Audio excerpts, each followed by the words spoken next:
Welcome, everybody, to another episode of the My Life, Your Life Together podcast.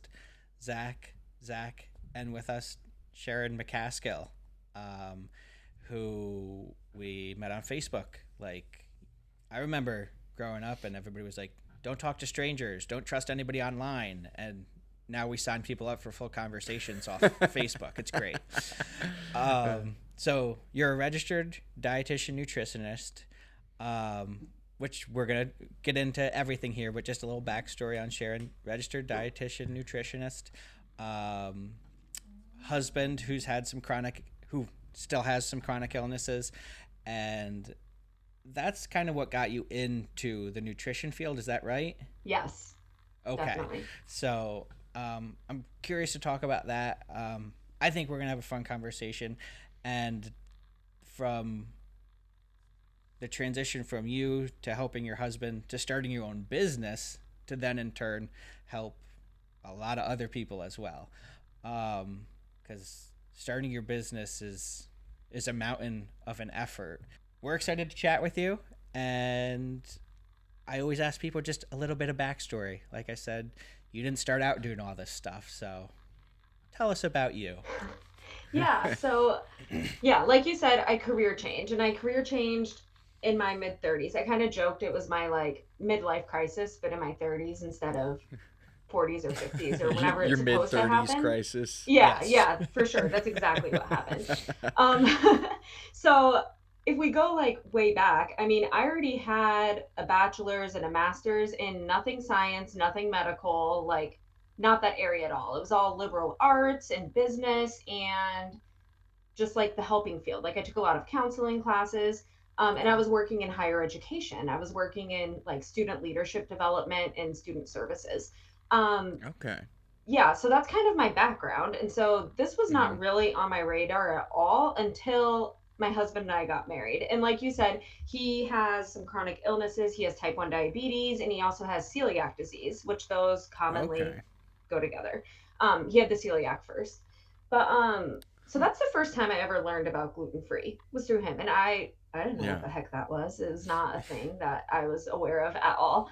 But when you have celiac disease, you need to eat 100% gluten free. And that's really the only thing that you can do, or at least that is widely known that you can do to manage your celiac disease. There's some other Hmm. like medicines and stuff that may help, but even with those, you still have to stay 100% gluten free. Um, Yeah. so yeah, so when we got married, I had to learn how to do the gluten free thing. I had no idea about any of that. But fast forward, he just kept getting sicker and sicker, and we really didn't know why or what was happening. It turns out he actually has this very rare form of celiac disease called refractory celiac.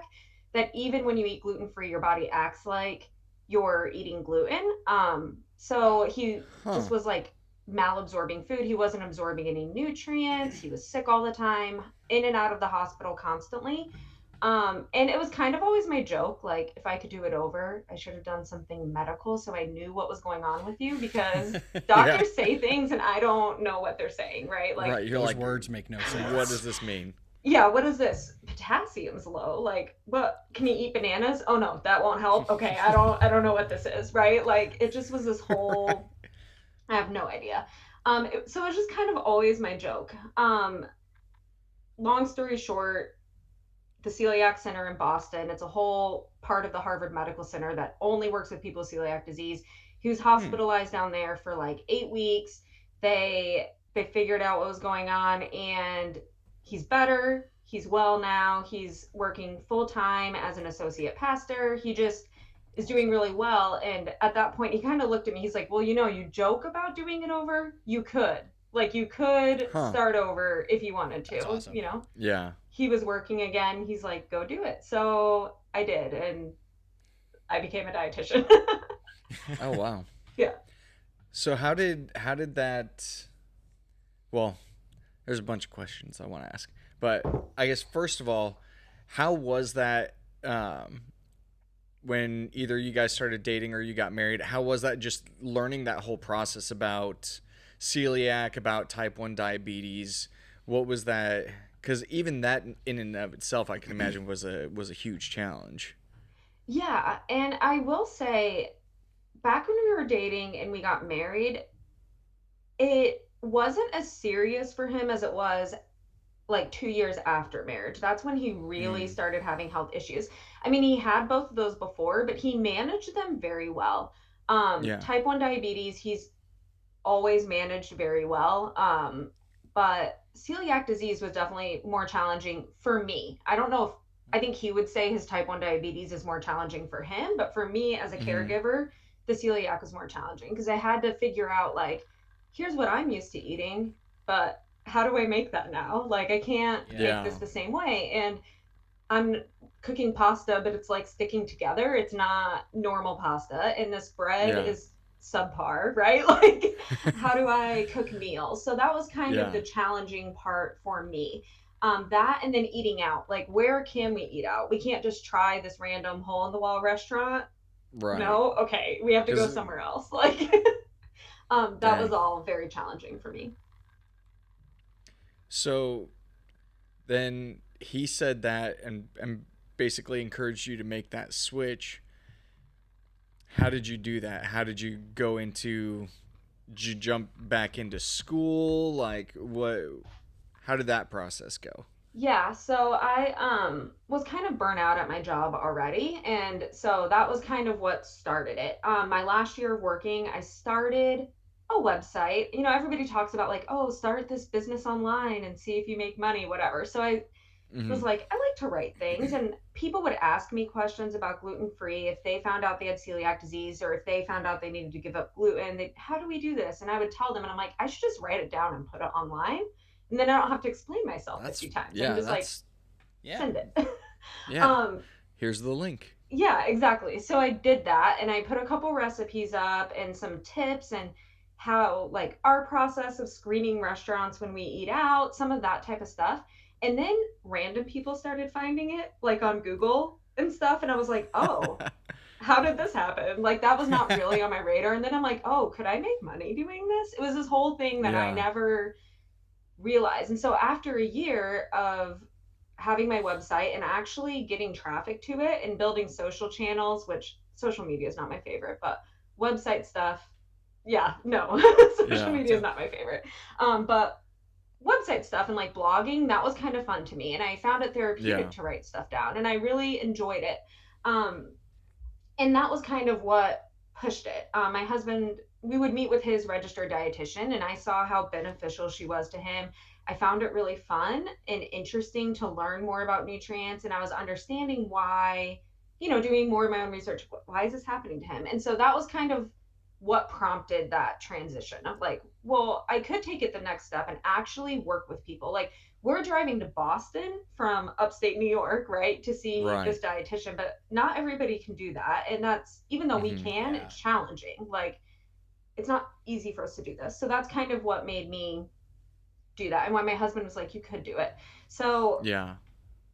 to make a long story short, that was a crazy process for me with zero science background. I had to redo prerequisites from undergrad as somebody who already had a Yeah. master's degree. Like, I was taking chemistry, I was taking anatomy and physiology, microbiology, like all this stuff that Yeah. I was All the like, basic sciences and stuff like yeah, that. which was crazy. And then it was 2 years full time at, we actually have a college locally that has this program, and it's actually a hard program to find. Mm-hmm. There's not many programs to be a registered dietitian in New York State. Really?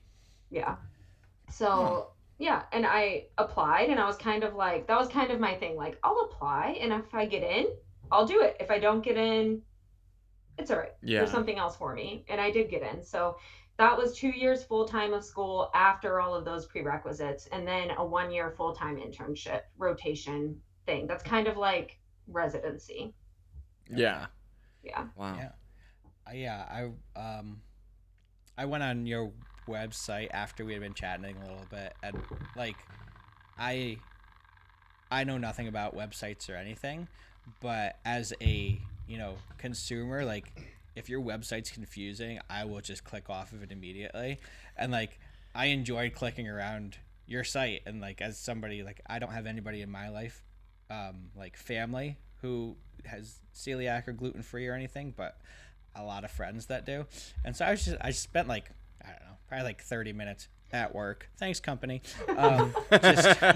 Just like reading articles, and like you said, I think one of them you brought up was like screening restaurants, like how you do it and stuff. I was like, that's something that I never like would have never even crossed my mind that people have to do. And like, even though I've gone out with friends that, oh, I need this on a gluten-free bun. Oh, I need this way. People who are more intolerant, not have actual celiac disease. So I just want to say I really enjoyed reading your website, even though I had no idea what I was looking for. Cool. Thanks for saying that. I feel Yeah. like, especially with websites and stuff, and maybe you feel like this with podcasting too, like when you get better at doing something, you think it'll be easier, but then you realize, like, oh no, there's all these other things I can do too. And it Yep. doesn't make it easier, if that makes sense. You start like Yeah. doing fancier things and learning more things. So Oh yeah. it's nice to hear that when I literally have a list on my wall right here of all the things I still want to do to my website. Like, we need Yeah. to reorganize this. I need to categorize my recipes. So you mentioned that you were putting stuff online. Was that before you became a registered dietitian? Yes. Yeah. So that was So before I career changed. so where did because you put it up to kind of share it with people so that other people that were looking to learn could find it. Where did you learn those things? Was it kind of trial and error, or how did That's you? that's a really good question. So, first of all, my mother-in-law, my husband got celiac disease when he was like 11 or 12. Um, Hmm. and that's before you would see anything in a grocery store labeled gluten-free. So she Yeah. really had to teach herself all of those things. And she Wow. taught a lot of it to me. So I learned a lot from her. And my husband started going to that celiac center in Boston Hmm. probably 6 or 7 months before we got married. And I took a day trip down there with him a few times when he would see the dietitian, and she was just a wealth of knowledge. There were all these things that we learned that we already knew, that my mother-in-law learned from her research, or that I figured out by kind of googling or looking around. But Hmm. she really brought up a lot of things that like would not have even been on our radar, that we would have never Yeah. really thought of, or just tricks and recommendations and things that were like, oh wow, like I never thought about that. So she was excellent. And I think that that's kind of what inspired me to kind of think, if I did something, like what would it be? And like, oh, I have this Yeah. website now teaching people, like I could take it that next step and actually help people one on one and with their nutritional issues, if they're developing nutrient deficiencies, managing this in their home, all that type of stuff. That's cool.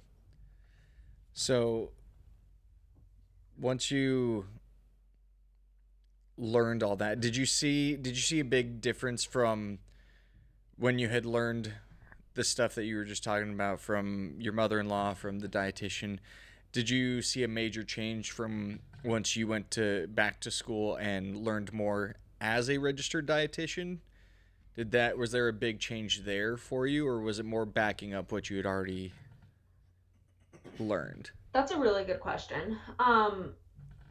Definitely a lot of reinforcing what I already knew, maybe more so than reinforcing, giving just like deeper understanding of the things I knew. Like, oh, Mm-hmm. so this is why this is not like this, and actually giving like science and data to back it up, or having a better understanding of how metabolism works and how food's absorbed, and like, oh, this is why my husband was like deficient in some of these nutrients, because Yeah. celiac affects this part of the body, right? So like thinking Hmm. about things like that, it definitely gave me more knowledge in that area. But I think it gave me maybe a better understanding of just like the philosophy of eating, and understanding some of these deeper issues that people have with food. Like I think we all understand on some basic level that like food is cultural, food is Mm-hmm. Yeah. community, right? Like this is how we communicate with people. Food even has kind of the spiritual component too, right? Like Yeah. I know all throughout the Bible, right? It talks about like sitting down and having meals together. The early church ate Yep. together, like all of these things, and like recognizing that, and how when you have this issue where now you have to change the whole way you eat for a medical reason, right? Like Mm-hmm. it's challenging, that it kind of breaks down some of these other areas and how to kind of help people through that process. I learned a lot of that in school, and how to, you know, incorporate some of the more intuitive eating, right? Like why are we craving these foods? And is that bad? Is it good? Is food bad? Is food good? Who is food bad Huh. for? Like Yeah. understanding a lot of those things on a scientific level, but also like a psychological level as well, I think was really helpful for me and something that I don't think I thought a lot about before.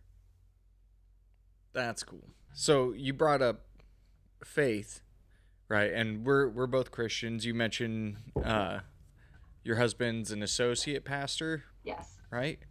So how has that been a part of this journey with like his health issues and your process of learning all this stuff and trying to help him and help your family?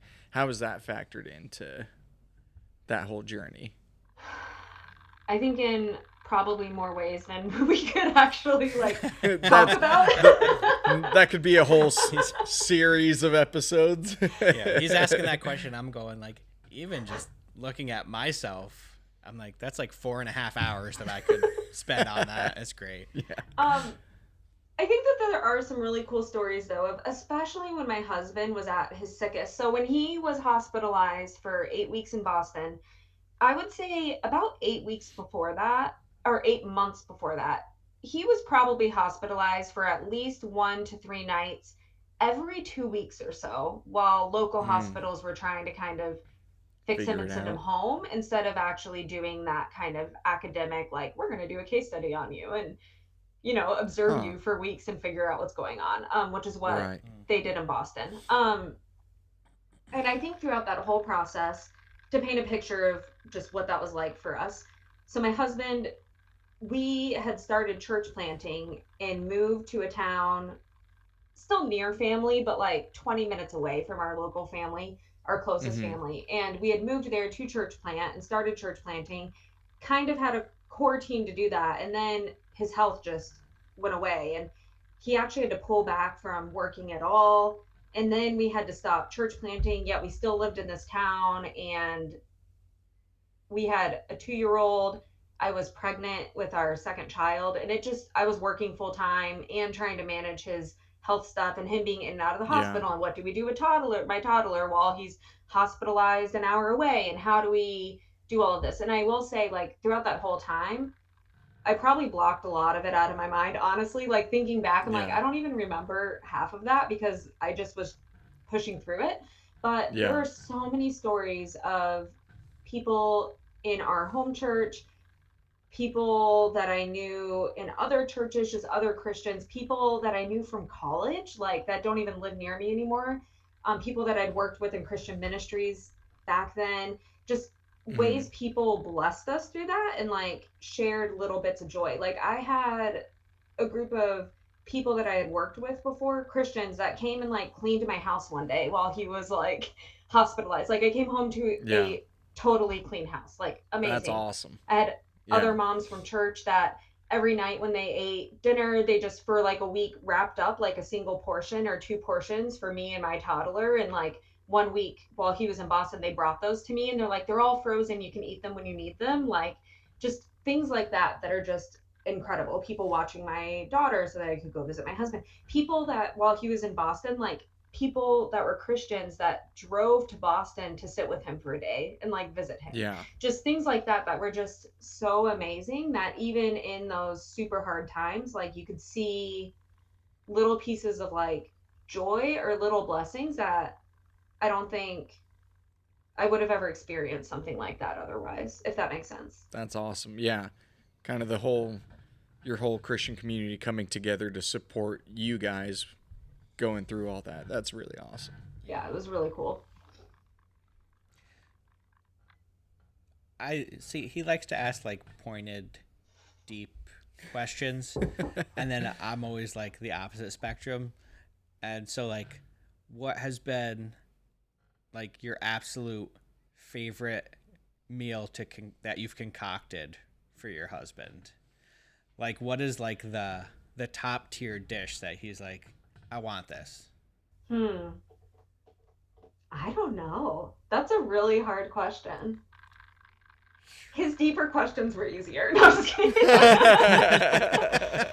I don't know. I I feel like one time I made this really good dessert and I've never made it again because it was a lot of work. It was some type of like icebox cake thing and it had like Huh. homemade whipped cream and stuff in it. I don't know how to explain it, but I made that one year. That was really good. I should probably make that again. Now I was that You're I'm gonna like, thinking say I'm about it. gonna. if he listens to this, he's gonna be like, I want that. Yeah, right. Can you make that again? Um, but I don't know. I feel like what I do with recipes, like you can go online and I know people that are in the gluten-free food space online that come up with like these amazing bakery recipes. And I feel like that's what people miss the most when they go gluten-free. Like, I want cinnamon rolls and I can't find them, so I need Yep. to make them, right? That's not me so much. I really create recipes and I hesitated to put recipes online at the beginning because of this. Like, I just throw food together and make a recipe and I'm like, I don't know, I just used six random things from my pantry and made dinner. Like, that's how And I you're like, cook. and it worked. It worked. Yeah, and it was easy. So like, I'm really kind of the person that when I look at a recipe online and it has like 15 ingredients, I'm like, no, not tonight. Like, I You're like, can't. that's too complicated. Yeah, I can't do that when I'm running kids to dance and they're getting home from school and they have homework and my husband is running out to church that night or whatever it is. Like, I don't Yeah. have time for that. So a lot of our recipes, like, we rely on things that go in the crock pot or the instant pot, right? Like different types of chilies and soups. We eat that type of stuff a lot. um Mm-hmm. yeah, sheet pan meals that just go in the oven, so then you make like a rice bowl out of them. Tacos, we eat tacos a lot. That's fantastic. Spaghetti, really basic stuff. Yeah. Basic stuff. Yeah, we've had an Instapot for so many years, and then I remember one day my wife was like, "I need a bigger Instapot," so I was like, "Okay, get the bigger Instapot." I was under the assumption that we would be getting rid of the smaller Instapot, No. but no. Now she's like, "But now I can do two things at once for the same meal," and I'm Yeah. like, you're the one you complain about the cabinet and the counter space. And so for the longest time we would just have them in the room that houses the junk room of the house. And yeah, and at any given time I can come home to like soup being made in one and like a whole turkey, or not whole turkey, a whole like little chicken being cooked in another one. And I'm like, oh, okay, I guess it is useful. I'm glad we didn't get rid of it. Yeah, I love they're Instapots. for sure. And like, I thought when we got ours, I would get rid of my slow cooker, and that did not happen either. Like, I still use like, I'll make like soup or a chili in the slow cooker, but then cook rice in the Yep. instant pot at the same time to like That's eat dinner. awesome.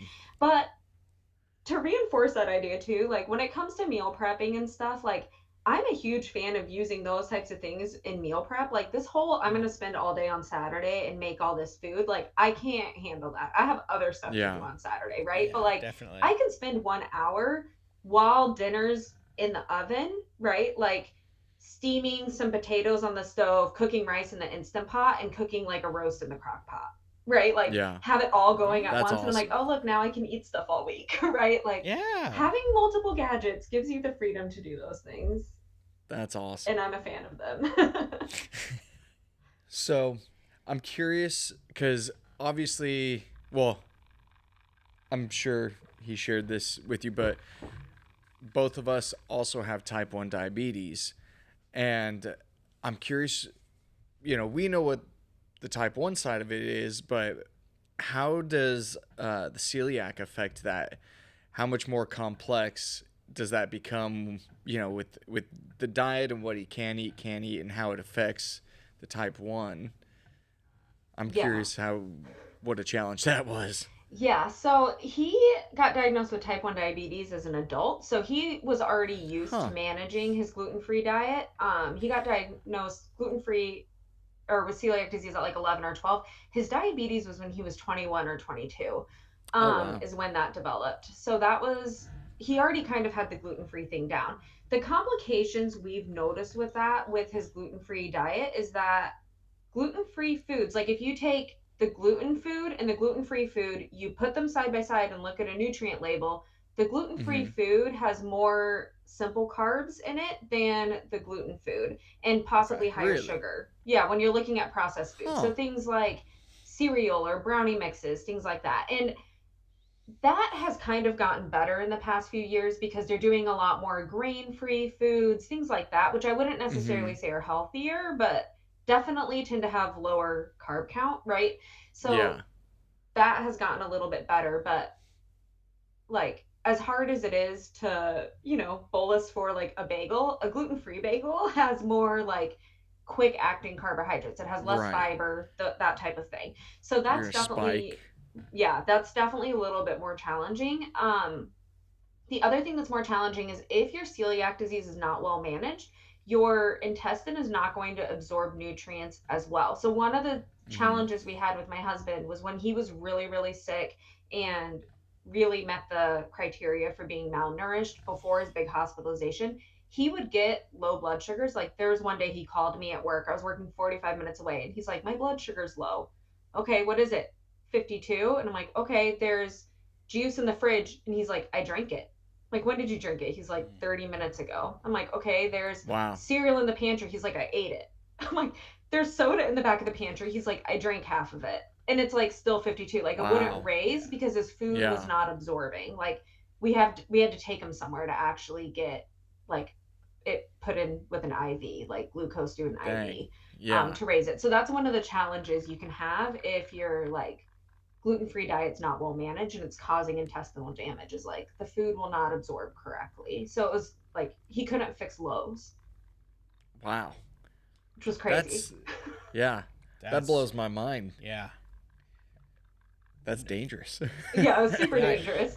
And it's I never like, thought about it from that respect before. yeah, and so like we brought him to an urgent care and we're like, he needs glucose, and they were like, eat these crackers and peanut butter. And we were like, he can't eat crackers, he has to eat gluten-free. They're like, eat the peanut butter. We're like, you do not understand, like this is Yes. not. You don't get what's He going drank on. soda and orange juice and ate like half a package of gluten-free cookies, and it's still like peanut butter is not going to fix this, right? That's Like, like Right. it's yeah. one of those instances where I flash back to it was like an episode of Parks and Recreation where Ron Swanson's walking through Home Depot buying wood and like the guy comes over and he's like, "What can I help you with today?" And he just goes, "I know more than you."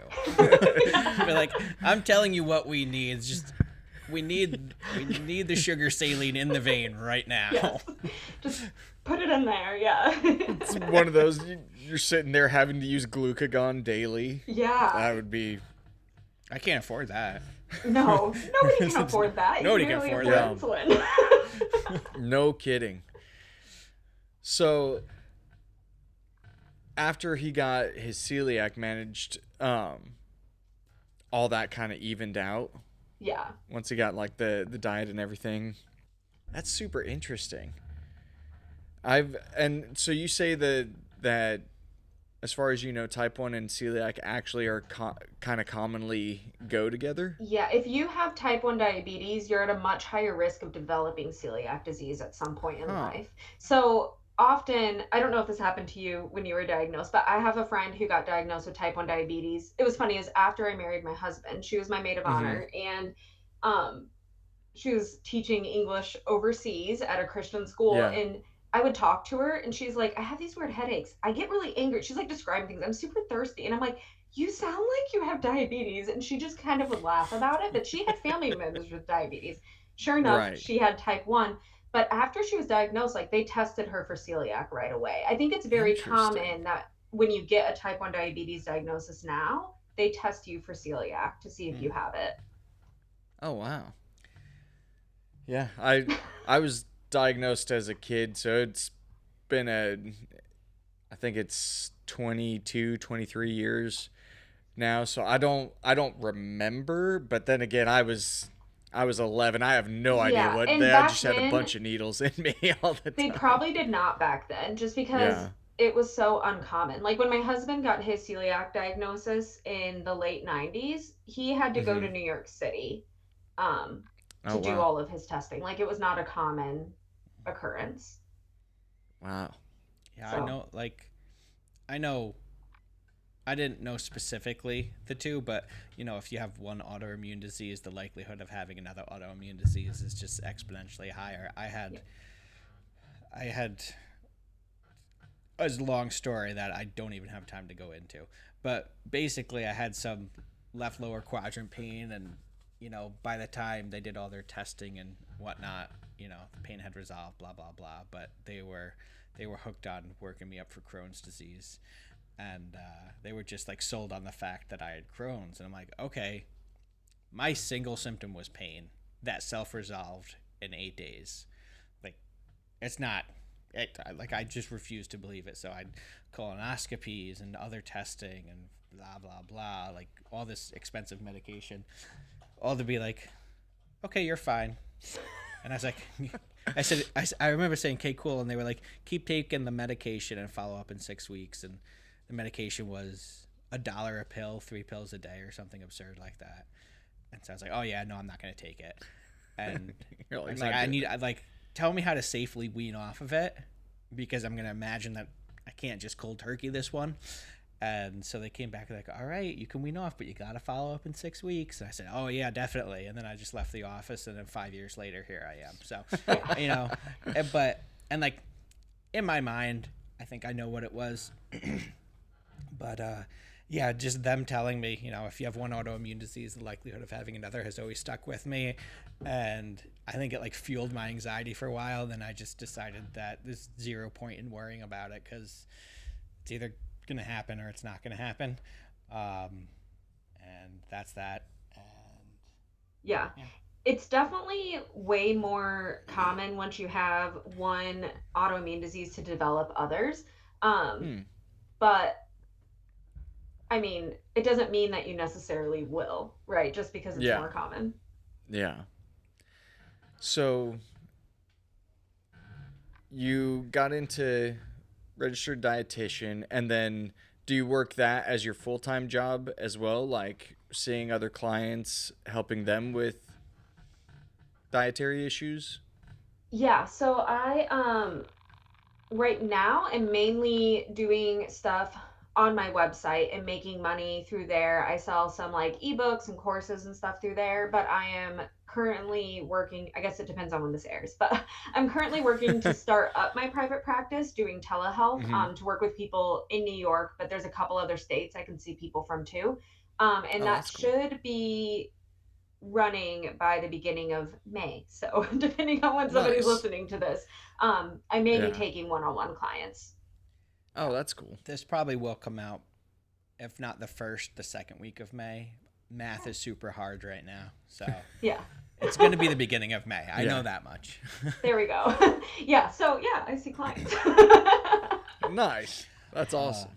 Is the private practice something that you've wanted to do and it's just taken a long time to build it up, or has that come to your thought like in the last few months, year or so? Yeah, so it's always kind of been something that I've wanted to do, is to work one-on-one with individuals. Just because I think you make a lot more progress in the one-on-one area, right? Yeah. But first, I just really had a desire to reach as many people as possible with their lowest expense possible, right? What is easiest for them and what is the most attainable for them. So I really initially put my effort into things like ebooks and self-paced courses and things like that that are definitely a lower price point and let me work with more people at a time, if that makes sense. Because the downside of Yeah. private practice is I can work exclusively with people one-on-one. We can do a lot more, but I'm limited in the amount of people I can work with, Right. if that makes sense. Oh Yep. yeah. And then Does, just 'cause- the logistics of starting private practice is a lot. and not getting sued. Yeah, and New York is vague a little bit on their guidelines for Of course they are. Thank you, New for York. telehealth as a whole. Yeah. So the pandemic was actually really good for increasing telehealth and making that more viable, because before that Yeah. it just was not legally as much of an option for people and was an extra hurdle. Right now that side is much easier. But just the logistics of what can I do, which states can I see people from, that type of thing is challenging. So you had mentioned earlier that there's not many dietitian programs for school and stuff. Does that also mean there's not very many practicing dietitians to see? Does that make the market kind of wide open? Yeah, so that's a really good question. There are not many dietitian programs, and they're pretty difficult to get into. And on top of that, the academy, like spaces are really limited for that internship year. So even if you can Mm-hmm. get into a school to get the education, you then have to apply to the internship and get matched. And that is Oh, trickier in itself because those internships, like Yeah. some of them only have like 4 spots, right? Some of the programs at Wow. universities are like, we have 4 spots. Um, Yeah. it's just this whole other level. And the academy, which oversees the credentialing for dietitians, just this within the past year increased that you now have to have a master's degree to even start that internship. So it kind of made it even more difficult for people to do that Right. process. Um, so that combined with just the field that you can work in as a dietitian. When I started, I kind of just was had the mindset of like, well, dietitians work in healthcare, they work in hospitals, they work in outpatient, they work in Mm-hmm. like yeah. nursing homes, right? That type of thing. And then they have private practice. And that's kind of my mindset.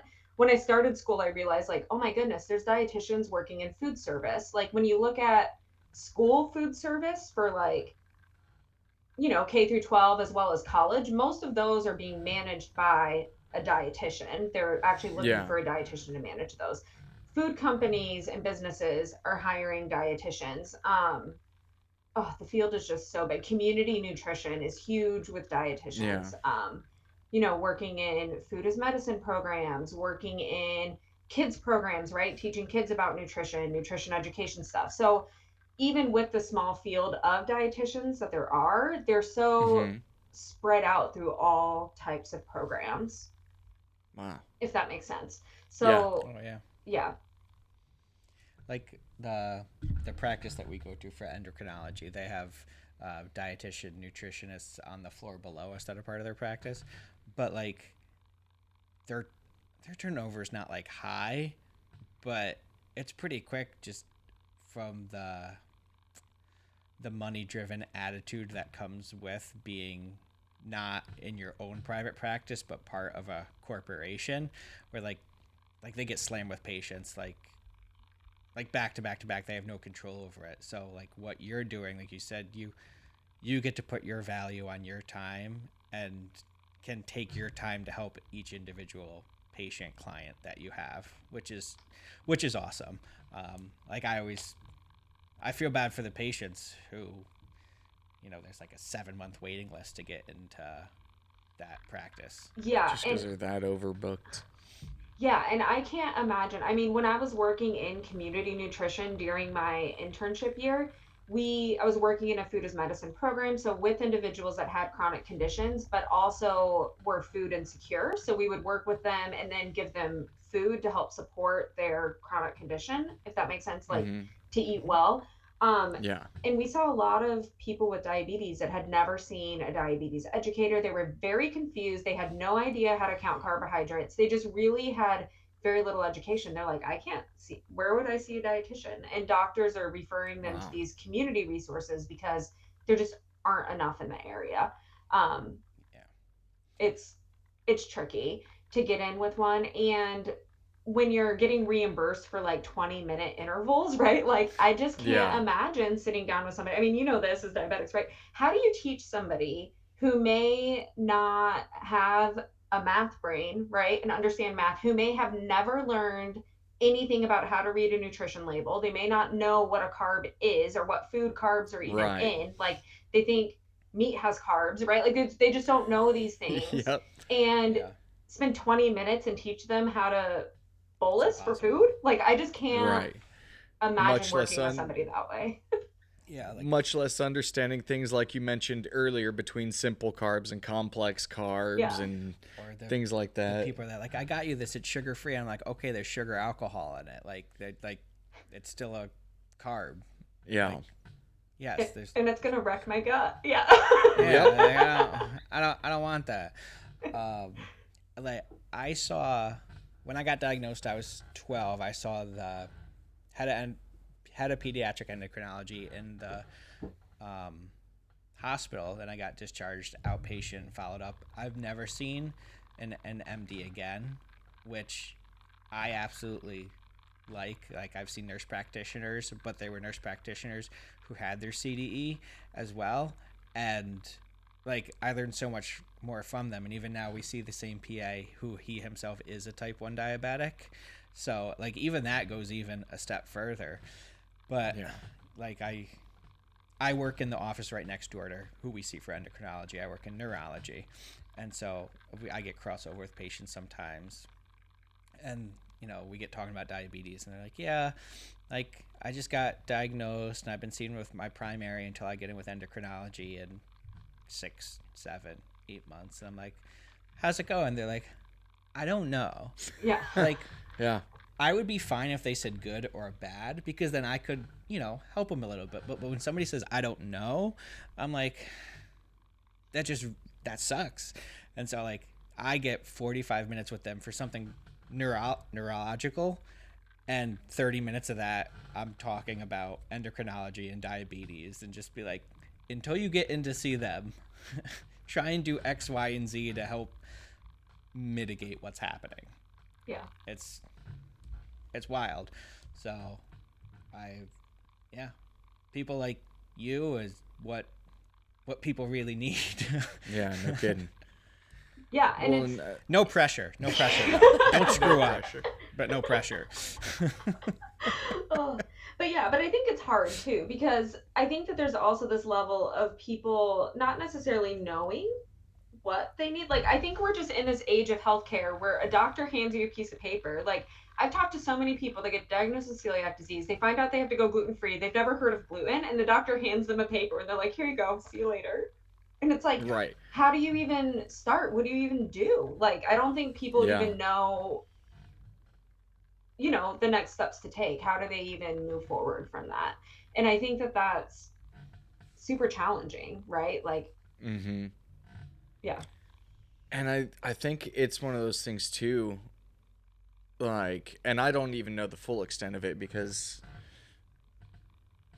myself and my wife, neither one of us are celiac, but I know a couple people that are, and the amount of stuff that has gluten in it is just mind-blowing. That I was like, you never would have thought, oh, has gluten in it, that has gluten in it. And I think it's like you said, they get a little brochure at the doctor's office, and they're like, all right, good luck. And it's like you have to completely change your entire dietary lifestyle. Mm-hmm. Yeah. Yeah, it's a lot. But And I think we're also in a scary place too, where there's a lot of information circulating around online. I think there's a lot of fear mongering in this community. Once you find out you have to give up one food, I mean, I'm in giant Facebook communities, right, with thousands of people in Mm-hmm. it, and I just kind of see some of this stuff. I have to not be in them because it stresses me out a little bit, because I want to fix everybody's recommendations that they're giving people, right? And I have to, Right. like, I can't just spend an hour, like, hours in here giving everybody advice, Yeah. right? But like, there's a lot of like, well, if you're gluten free, you need to give up all grains, and you need to do this and that, and now you need to cut out all dairy, and I need to do. And so, like, do some people need to do that? Sure, but like, I'm sorry, you just got diagnosed with celiac disease. Like, let's start at step one. Like, let's just give all Mm-hmm. of this up, give it some time, because you've been sick for 3 years before you got diagnosed, right? Like, you're not going to Right. just feel better after 1 week of giving up gluten. You also Right. don't need to jump to not eating food, right? Like, you need to eat food, like, eat. Yeah. And so I think there's a lot of misinformation. And there's also a lot of stuff circulating like, well, this thing's gluten free because I tested it with my home device. And I'm like, no, but your home device can't check for fermented gluten, right? And that's still going to give you a problem. And your device says that. Like, it's not going to detect gluten in soy sauce or beer. Like, it's not going to detect Wow. that type of thing. And so there's just a Yeah. lot of stuff floating around, or a lot of, well, I feel okay after I eat here and I've never had a problem. And I'm like, but this is literally not safe for you to eat. So, like, it's okay Right. that you feel good, like, good for you, but it's still causing you harm, right? Like, there's just Yeah. a lot of misinformation floating around. And I think, it's just, it makes me sad for people. Like, they just get handed this thing to, like, go live your life now. And it's like, how? Like, how do you navigate that? I think it's Yeah. almost impossible, right? To like navigate something like that on your own. On your own. Yeah. oh, absolutely. I mean, you were you had said something about like not knowing what ingredients were in something, and they're just basically they're trying to eat it and see what happens. Yeah. Um, I I had a reverse story of that, and what I mean by that is, um, his brother-in-law, um, Jordan, he doesn't really tolerate gluten all that well, so he's taken to um, gluten-free dough when he makes pizza. And somebody, we were out on vacation somewhere. So we had made pizza earlier in the day, and he didn't really eat that much of it, and so it had been sitting out all day on the counter, and I guess it was undercooked too, but I didn't know that. And so it was like midnight, and I was starving, and so I housed like 3/4 of this pizza. It was July summer. It had been undercooked, and then I woke up at And 5 sitting out. a.m. and I was so sick. And so the next morning, everybody's like, "What? Why were you throwing up last night?" And so I told him that I ate it. He's like, "There's like raw ingredients in that, and it was undercooked, and it had been sitting in the 90-degree heat. Are you dumb?" And I was like, "You don't know what you don't know." I was like, "If Yeah. it was normal pizza, I probably still would have gotten sick too, but maybe not. I don't know. I'm not smart." Yeah. Just adventurous. Do you have anxiety right now That- talking to me? I mean, That is- I just am thinking about all the like foodborne illnesses that were tested on my exam, right? Like my board exam, and I'm like going through like all of them. Like it could have been this, it could have been this. all the things you're sick with, like Because there was dough, there was cheese, there was. This is all part of my. was there meat on there? What kind of meat? It was all part. This is all part of my testimony. This is how I survived. That's wild. So that's really cool, though. Have you? So there's the diet part. You mentioned your husband was deficient in a lot of things. Have you seen, or do you notice more deficiencies and that causing more problems in other people as well, like mineral deficiencies or vitamin deficiencies, things like that? Yeah, so people with celiac disease are so I'll back up. Sorry. If you have celiac disease, one of the reasons why I recommend that if you wonder if gluten's a problem for you, like you should go get tested for celiac disease before you mess around with maybe I should be gluten free, right? Hmm. Go get tested because if you have celiac disease, you're actually entitled, like based on insurance and approval for things, you're entitled to things like bone density scans every few years as an adult Oh wow. because of that nutrient deficiency, like adults with celiac disease are at super high risk for low bone density, which leads to problems later in life like osteoporosis, or even in younger adults that are super active, right? Like you're at higher risk for fractures, things like that. Hmm. Yeah. Having nutrient deficiencies with celiac disease is so common that it blows my mind that GIs don't just like recommend everybody with celiac disease to see a dietitian who understands celiac disease just for that. Like Yeah. I talk to people with celiac that haven't seen a GI in like years and haven't had blood work done for nutrient deficiencies in like years. And that blows my mind because I'm like, you very likely have multiple deficiencies just because of that absorption issue. And not to be like fear mongering or scare people, but just like that's the reality of having something like this, right? Like, Yeah. And it's preventative. yes, yeah, you can Yeah. definitely catch a lot of that. Or it could be the sign that maybe you're not eating as gluten free as you think you are, right? That could be Mm-hmm. the easiest thing, which that's the easiest fix, right? Like identifying those problems. Or it could be as simple as just like you're going to take a vitamin D once a week, right? Or a Yeah. B12 once a week, right? It could be that Yeah. simple. And so a lot of times when people have celiac disease and they're complaining like I eat gluten free but I still feel sick and I don't know why I'm tired all the time. I'm like you probably have nutrient deficiencies. You probably don't need to give up 15 other foods. We could Right. probably like deal with this and you could eat gluten free Oreos again. You know, like you can eat the Right. things that you love to eat. Those are good. I've never tried them. What? You've never tried them?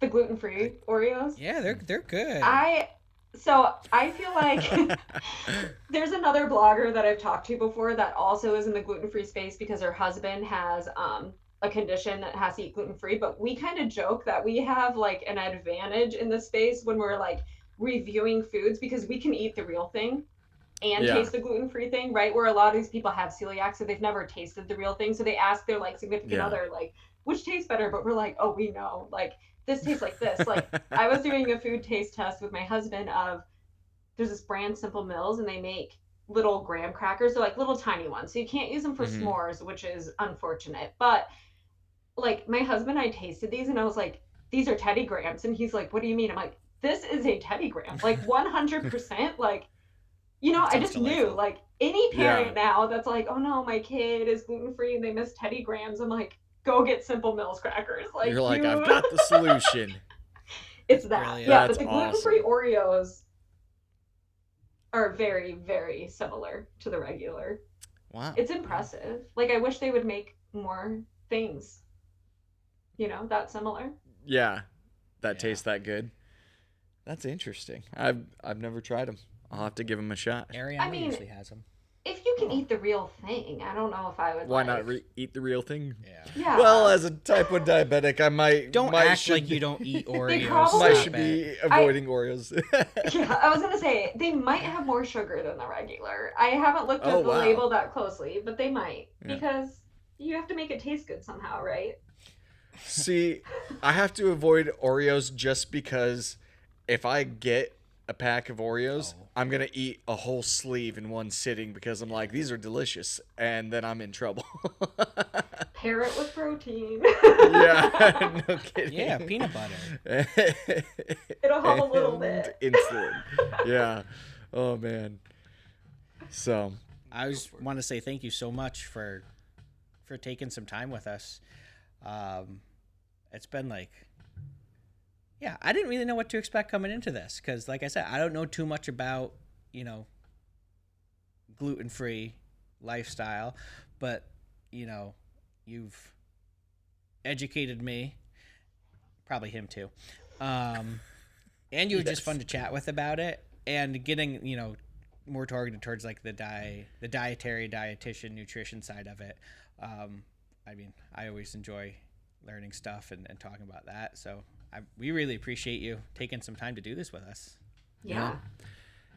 Yeah. Well, And oh, go ahead. no, I was just gonna say thank you so much for having me because it's been fun to kind of, get to talk about a lot of this stuff.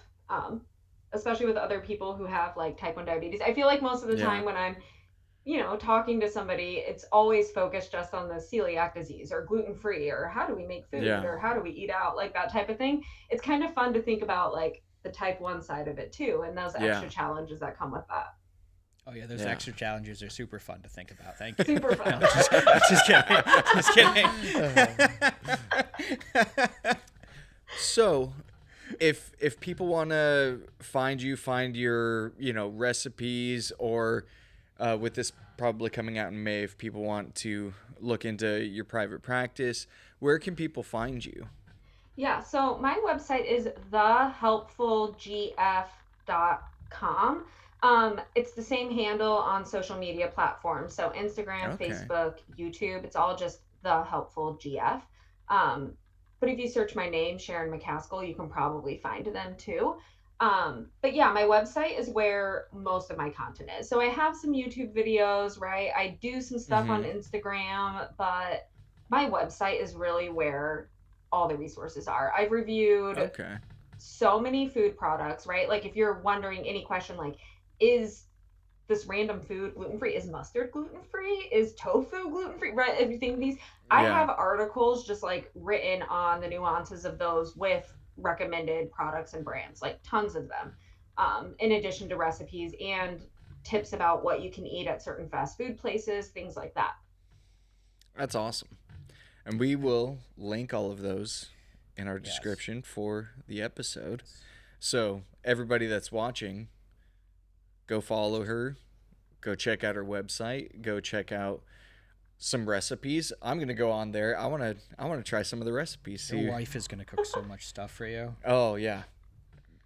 Me and my wife both love to cook, so we're going to get on there and give some of them a shot. All right, let me know what you tried, what you think, if I need to change anything. Hey, we'll be good test dummies. All right. Let me So, know. and for all of our viewers and listeners, thank you guys again for following, for coming and listening to us. And if you like what we do, if this was helpful for you, we ask that you would just share it. Like, follow, subscribe, share this episode. If you know people that are struggling with celiac or dietary issues or that are trying to go gluten-free, please share this episode with them so they can, find more resources and get some help and grow. And Well done. yeah, follow Sharon, and if you like what we do, buy merch. We got new merch out. So with that, we just appreciate all you guys for tuning in. Yeah. And scene.